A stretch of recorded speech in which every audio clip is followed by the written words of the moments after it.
Will anybody ever be able to get Vivek in a gotcha moment? You have made quite a bit of waves lately. I mean, it's some of these interactions you've had, not just with the media, but with protesters at your events or honest questioners that you've interacted with. And one of the things you seem to have gotten really good at, Vivek, is cutting through the trap.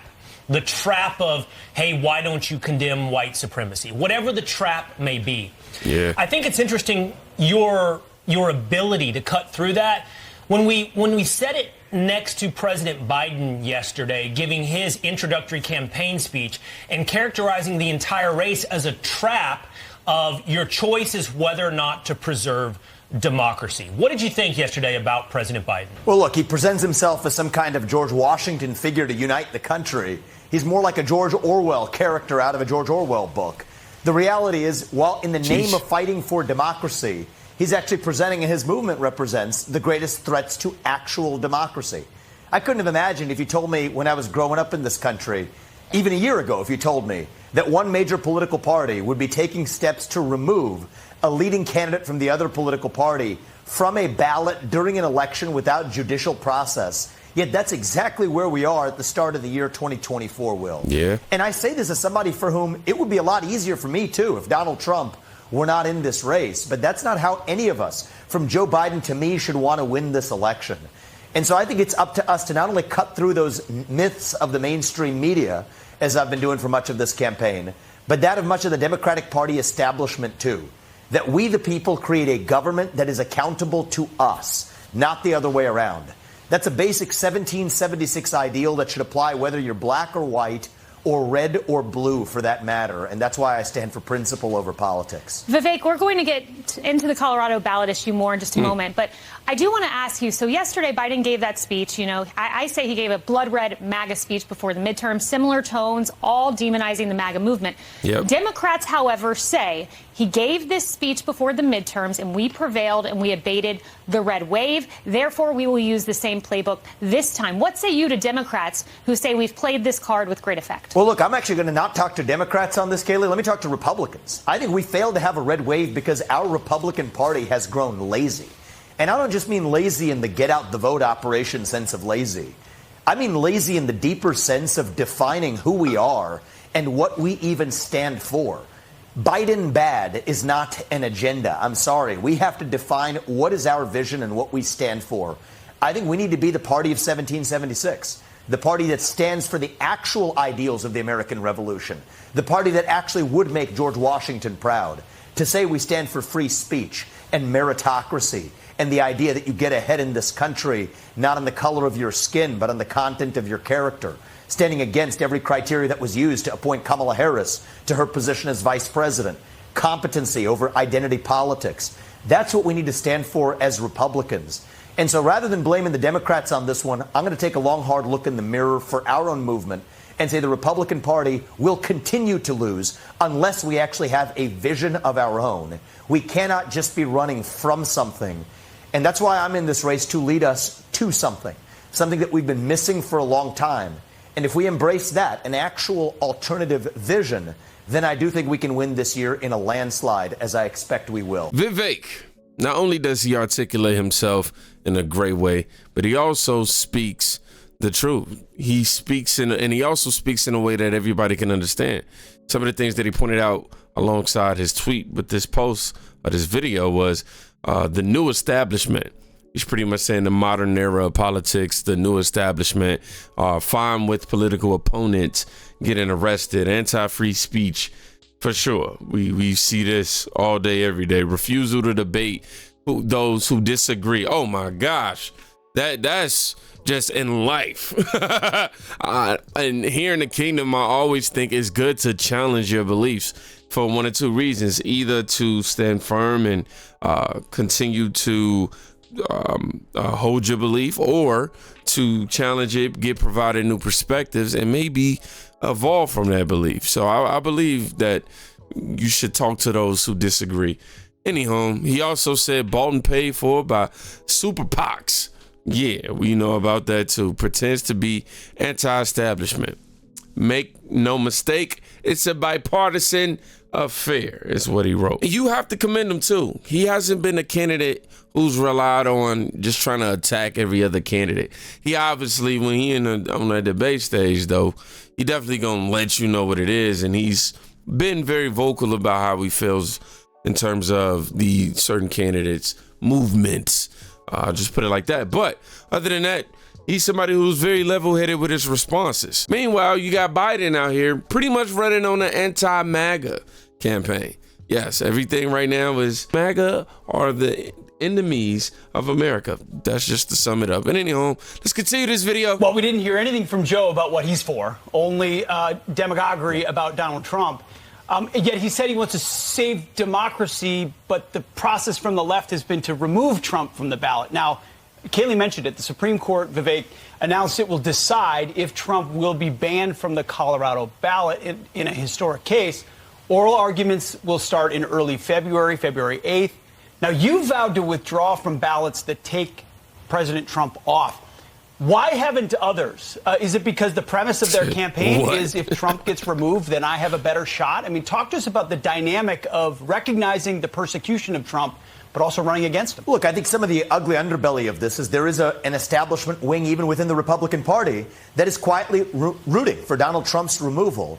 That shouldn't be how we want to win. If you look at a lot of the recent polls, even in Iowa or otherwise, if you look at who's the second choice to Donald Trump on the ballot, I'd be the runaway favorite. So for me personally, it would be a lot easier if he weren't here. But I've said nonetheless, it's the right thing to do to stand against this election interference.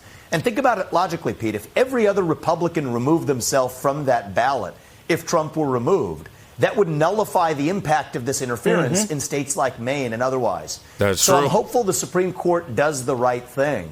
But even if they don't, I think it's up to us in this Republican Party to say we stand against this brazen form of election interference. At the same time, I'm worried all of this has happened even in 2023. I'm worried this is just the tip of the iceberg. And I think the system, I'll call it that, the system is sending blaring light signal that they will not let this man get anywhere near the White House again. And I'm worried about our country. I think we're skating on thin ice right now. And I do think this is going to be a critical year in hopefully reviving our national identity and moving forward and saying this is who we are. But if that's not the road we take, then I'm worried about the direction that we're heading in. We're skating on as thin ice as a country as I can remember in my lifetime.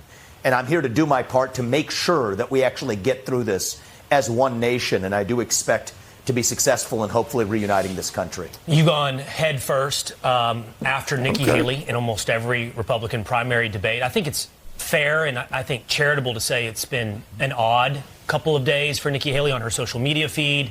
A few tweets that went out and a few media interactions. I want to play for you something she said on PBS. Uh-oh. If you were president, would you also encourage Republicans to look at their nominating calendar? Should Iowa still be first on the Republican side? It's really important. Look, the structure of it is really pretty amazing. That Iowa starts it. You change personalities, you go into New Hampshire, and they continue it on. And by the time it gets to South Carolina, it gets bigger going into Super Tuesday. Obviously, everybody, Vivek, is focused on the you change personalities part. And I don't know, Vivek, is she talking about the candidate? Is she talking about the nature of the race? I don't know what's going on there with the changing of personalities. Yeah. I really don't know what's going on there either, Will. But the reality is there's a deep divide in the Republican Party. And I think Nikki Haley and I represent very alternative visions. If you want a historical establishment politician that historically recites what the standard talking points are supposed to be on a given day, changes personalities when necessary, keeps the foreign war machine humming, and wants a domestic surveillance state like we had in the Bush-Cheney era. Sheesh, bro, the shots are being fired. Post 9/11, I'm not your candidate. I think from Mike Pence to Nikki Haley to Chris Christie, there are a lot of choices that have offered that in this Republican primary. But I'm in this to lead our Republican Party to a future that I hope leads us to lasting electoral majorities, but more importantly, reviving our country, to say we put the interests of our own citizens first, that we stand for the Constitution, that we stand for the First Amendment, that you get to speak your mind even if you disagree with me, and to stand for my own convictions. To be frank with you, and I think this is where she and I differ a little bit, I'd rather speak the truth and share my convictions and lose some election than to win by playing some fake game of political snakes and ladders, saying what you're supposed to say on a given day. Now, the bet I'm making is that is the winning strategy because I do trust our voters in the long run. But that's up to the voters. If the voters want a patriot who speaks the truth and shares their own convictions, and my view is you don't even have to agree with 100% of what I say in order to support me. You just have to know that I'm telling you what I actually believe without changing personalities 100% of the time. And that's my commitment, not only as a candidate, but in how I will lead this country, because I think we need a government and leadership and a president that, unlike the current one we have, tells the truth to the people again. That's my number one commitment as the president, and I'm hopeful that'll be the successful strategy in this campaign. I'm going to go ahead and say it. America, at some point, we got to make this man the president, for sure. Like, we really do. He's somebody who shows pride, integrity. He's not egotistical. He's level-headed, balanced in his views. He does his best to think objectively on subjects.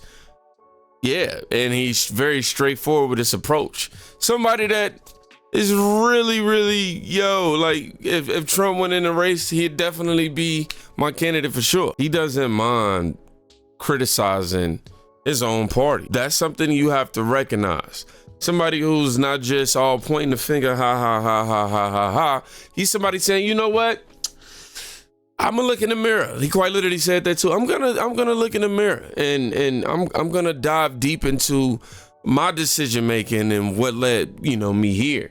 And he alluded to Republicans being pretty much soft. I'm gonna just say it, saying that Republicans are soft because there's a lot of talking but not a lot of action. What other candidate do you really have that's gonna sit there and debate ideologies with you with a calm demeanor, and he's prepared for every single question that you gonna hit him with, whether if it's a left field or not? But still, the American people are convinced that, as I read this exact tweet, it says there's far too many bad actors in our government and institutions to steer this country back on track by voting.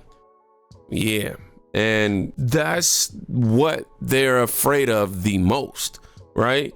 You get somebody like a Vivek, you get somebody like a Trump to come in, it's gonna be cleaning house. They not down for dealing with what we've been seeing evolve in our American politics. And honestly, this is the year where a lot of things are seeming to we barely a week into the month, into the year 2024. And so much is being revealed right now. I feel like this is how the year is going to go all year, all 12 months, every quarter, every week, every day. I feel like we're going to start to see more and more information come out about everything with these government officials.